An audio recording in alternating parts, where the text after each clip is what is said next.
चला नमस्कार विद्यार्थी मित्रांनो, माझं नाव अरविंद सिंग. इंजिनिअरिंग मध्ये तुमच्या सगळ्यांचं परत एकदा खूप खूप स्वागत आहे. बघा, एकदम एक स्ट्रेंज सब्जेक्टवर बोलायला आलोय. ऍक्च्युली या सब्जेक्टवर बोलायला नको, पण बोलावं याच्याकरता लागतंय, कारण एक्झाम मध्ये सिलेक्शन म्हटलं की सगळ्याच गोष्टीचा चौबाजूने विचार करावा लागतो. टेक्निकल स्टडी करणं किंवा नॉन टेक्निकल स्टडी करणं किंवा ओव्हरऑल स्टडी करणं एक वेगळा विषय झाला, आणि या सगळ्या स्टडीतून एक्झामला एक चांगला स्कोर आणणं हा एक कम्प्लीट वेगळा टॉपिक झाला. जर दोघांचाही कंबाईनली विचार केला तर आपल्याला एक्झामचा जो एक मेन रोड ब्लॉक आहे, एक जी मेन मेन अडचण म्हणता येईल, ती म्हणजे एक्झाम मध्ये असणारी निगेटिव्ह मार्किंग. राईट आहे. या निगेटिव्ह मार्किंगमुळे एक्झामला होतं काय, कधी कधी एखाद्या क्वेश्चनचे आपल्या माइंडमध्ये डाऊट राहून जातो. ऑप्शन नंबर बी पण करेक्ट वाटतोय, ऑप्शन नंबर डी सुद्धा करेक्ट वाटतोय. मग या केसमध्ये मी त्या क्वेश्चनला अटेम्प्ट मारू की नको मारू, किंवा वेगळ्या भाषेत म्हणायला गेलं, रिस्क घेऊ की नको घेऊ. राईट आहे. तर याच निगेटिव्ह मार्किंग बद्दल थोडंसं ना शॉर्ट स्वीट आणि स्मार्ट डिस्कशन आपण करणार आहोत, जेणेकरून ही निगेटिव्ह मार्किंग तुम्हाला किती फायदेशीर पण असू शकते ना बघता येईल. कारण मॅक्झिमम मुलांच्या डोक्यामध्ये एक कॉन्सेप्ट असतो की रिस्क का घ्यायची. राईट आहे. पण कधी कधी रिस्क घेणं हे तितकंच बेनिफिशियल सुद्धा होऊन जातं, जर याचा दुसऱ्या बाजूने विचार केला तर. तीच बाजू आपण डिस्कस करणार आहोत. बघा, निगेटिव्ह मार्किंगला रिस्क घ्यायला मी सजेस्ट करतोय, पण त्याला काहीतरी कंडिशन्स अप्लाय आहेत. हा अप्रोच पूर्ण ऐकून घ्या, नंतरच निगेटिव्ह मार्किंगच्या क्वेश्चन्सला अटेम्प्ट द्यायला जा, रिस्की क्वेश्चनला, ज्याच्यामध्ये तुम्हाला आन्सर शुअर नाहीये. पण त्यासाठी काय कंडिशन्स बघा. सर्वात अगोदर तुम्हाला जे नंबर ऑफ क्वेश्चन्स एक्झामला अटेम्प्ट करायचे त्याचा काउंट बाळांनो 130 क्वेश्चन आहे ना.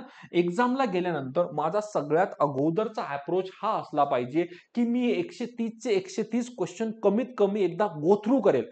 बघा, एवढा वेळच आपल्याकडे नसतो की आपण 130 क्वेश्चन बघू शकतो. मग याच्यासाठीच तुमची निगेटिव्ह मार्किंग तुम्हाला खूप हेल्प करणार आहे. कारण बघा, जे क्वेश्चन्स येत नाही त्याच्यावर टाइम स्पेंड करणं आणि त्या क्वेश्चनला सोडून पुढच्या क्वेश्चनला जम्प करणं, या दोघांमधला जो दुवा आहे ना, त्याला टाइम मॅनेजमेंट म्हणतात. राईट आहे. कारण जर आपण रॉंग क्वेश्चनला किंवा एखाद्या कॉम्प्लेक्स क्वेश्चनला खूप जास्त टाइम देऊन दिला, तर तुम्हीच विचार करा, एखादा क्वेश्चन सपोज एंडिंगला असला, त्या क्वेश्चनला तुम्हाला बघणं सुद्धा होणार नाही. मग टाइम मॅनेजमेंट काय बोलतो माहितीये का? बघा, 130 चे 130 क्वेश्चन जर एका मिनिटात तुम्ही एक क्वेश्चन करता ते, तरी सुद्धा 130 क्वेश्चन होत नाही ऑब्व्हियसली. राईट आहे. म्हणूनच बाळांनो, हा अप्रोच नीट लक्षात घ्या. जेव्हाही तुम्ही क्वेश्चन सॉल्व्ह करायला घेशाल, कोणताही सेक्शन सोडवा, डझंट मॅटर, तुम्ही टेक्निकल घेताय नॉन टेक्निकल घेताय, तुमची मर्जी.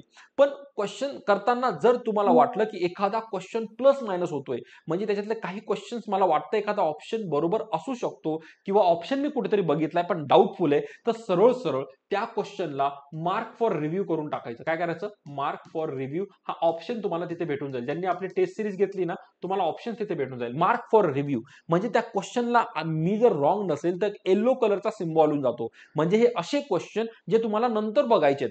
याचा फायदा काय होणार माहितीये का? तुमचा त्या क्वेश्चनवरचा टाइम वाचेल. तुम्ही लगेच पुढच्या क्वेश्चनला जम्प करून टाकशाल. त्या क्वेश्चनला मार्क फॉर रिव्ह्यू असं मार्क करून लगेच पुढे जम्प करून जायचं. क्लिअर आहे? जर कोणाला माहित नसेल की बाबा हे ऑप्शन कुठे असतं, किंवा जे फर्स्ट टाइम ऑनलाईन पेपर देतात त्यांनी आपली टेस्ट सिरीजचा एक फुल लेंथ नक्की सोडवा लॅपटॉपवर. राईट आहे. ते तुम्हाला हा ऑप्शन नक्की दिसेल, मार्क फॉर रिव्ह्यू काय असतं. क्लिअर आहे? मग मार्क फॉर रिव्ह्यू दिल्यानंतर आता तुम्ही करता काय माहितीये का? तुम्ही क्वेश्चन नंबर 1 पासून सुरुवात केली आहे. तुम्हाला पहिला क्वेश्चन आला, तुम्ही केला. दुसरा तुम्हाला वाटतं डाऊटफुल आहे, तुम्ही काय केला? त्याला मार्क फॉर रिव्ह्यू केला. असं करत करत तुम्ही 130 क्वेश्चन पर्यंत पोहोचले. आता कसे पोहोचले? कारण ज्या क्वेश्चनला तुम्हाला वाटतंय की डाऊट आहे, तुम्ही ते सोडून देतात.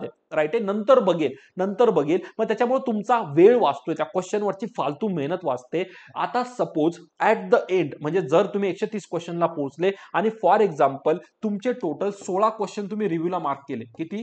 16 क्वेश्चन. मी एक असाच एक जनरल नंबर घेतोय. बघा, हे 16 क्वेश्चन तुम्ही आता काय केले? रिव्ह्यूला मार्क केले.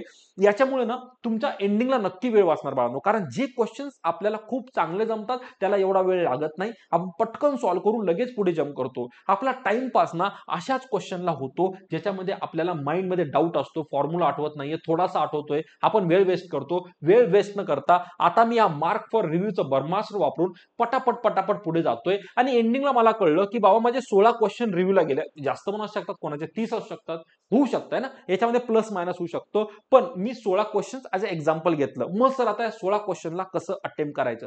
आता बघा, या 16 क्वेश्चन मधले काही क्वेश्चन तुम्हाला थोडेफार येत असतील, काही क्वेश्चन बिलकुल येत नसतील, पॉसिबल आहे. पण बघा, जर मी मार्क्सचं अनालिसिस केलं आहे ना, थोडं मार्क्सचं अनालिसिस केलं, तर मी ना पहिले 4 क्वेश्चन पकडतो. बघा, क्वेश्चन नंबर 1 सपोज, नंतर question number 2, question number 3, question number 4. फक्त ऐकत चला ना.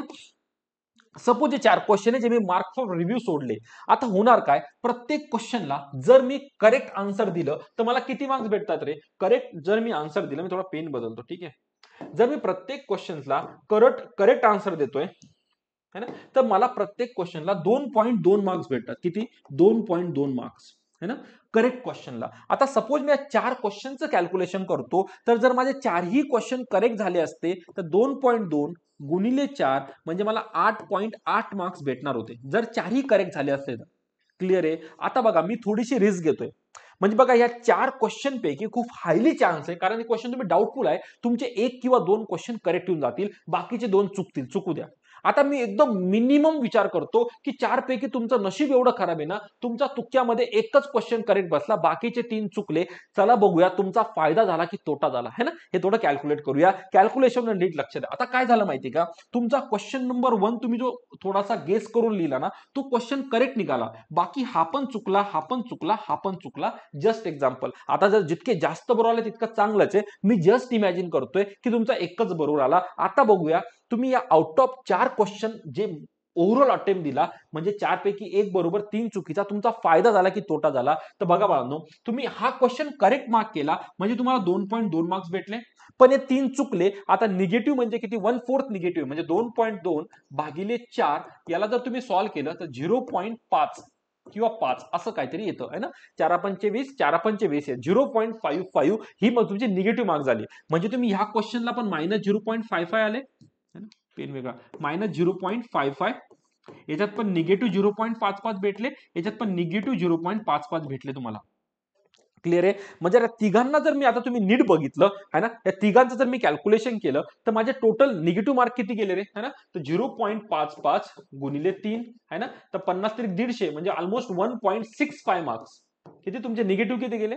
तिघांना जर मी ऍड केलं तर -1.65 तुमचे निगेटिव्ह मार्क्स गेले है ना. म्हणजे या ओव्हरऑल मध्ये तुम्हाला एका क्वेश्चन मध्ये 2.2 पॉझिटिव्ह भेटले, पण या तिन्ही क्वेश्चन मध्ये -1.6 भेटले. आता दोघांना जर मी सम केलं तर 2.2 मायनस मायनस किती 1.65 आहे ना, 0. तर 10तून 5 गेले 5, 12तून 7 गेले परत 5 आणि हा 0.55. म्हणजे ओव्हरऑल तुम्हाला ह्या पूर्ण जो तुम्ही कांड केला ना, एक बरोबर केलं, 3 चुकवलं, याच्यामध्ये तुम्हाला 0.55 एवढे मार्क एक्झामला जास्त म्हणजे ऍड झाले. म्हणजे बघा असे क्वेश्चन, ज्या क्वेश्चनला तुम्ही फालतूमध्ये वेळ स्पेंड करणार होते, त्याच्यामध्ये पण तुम्ही पॉझिटिव्ह राहून गेले जर तुम्ही अप्रोच यूज केला तर. पण याला परत कंडिशन आपल्या बाळांनो, असा जर मूर्खपणा करायचा असेलच तर रिस्क घेण्या अगोदर नक्की विचार करा की माझं 1-2 क्वेश्चन्स मध्ये मी थोडे चान्सेस आहे, मग बाकी ह्या क्वेश्चनच्या भरोसे मी बाकीचे 3 क्वेश्चन मार्क केले. आता जस्ट इमॅजिन त्या तिघांमधला पण एखादा क्वेश्चन बरोबर येऊन गेला, ते 0.55 आणखी पॉझिटिव्ह होत जाईल. राईट आहे? आणि असंच समज तुम्ही पुढचे किती टोटल 16 क्वेश्चन होते, एका 4च्या बदला तुम्हाला 0.5 भेटले, असे किती बंच आहे? जर 16 क्वेश्चन म्हणले तर 4 4 4 4 4 16 ना, 4 4 चे 4 बंच झाले. प्रत्येक बंच मध्ये तुम्ही 0.55 0.55 0.55 है ना, 0.55 जर केलं तर तुमचे परत 2.2 मार्क्स तुम्हाला एक्झामला ऍड ऑन भेटून जातात. पण हा अप्रोच करण्यासाठी कॅल्क्युलेशन खूप क्लिअर असलं पाहिजे की मी जे क्वेश्चन मार्क फॉर रिव्ह्यू करतोय ते मला डाऊटफुल असले पाहिजे. एकदम ब्लाइंडली तुक्का मारू नका, कारण ब्लाइंडली तुक्का मारण्याच्या नादात तुम्ही तुमच्या निगेटिव्ह मार्किंगला आव्हान देता की ये बाबा आ बैल मुझे मार. राईट आहे? हा अप्रोच फक्त डाऊटफुल क्वेश्चन्सला आहे.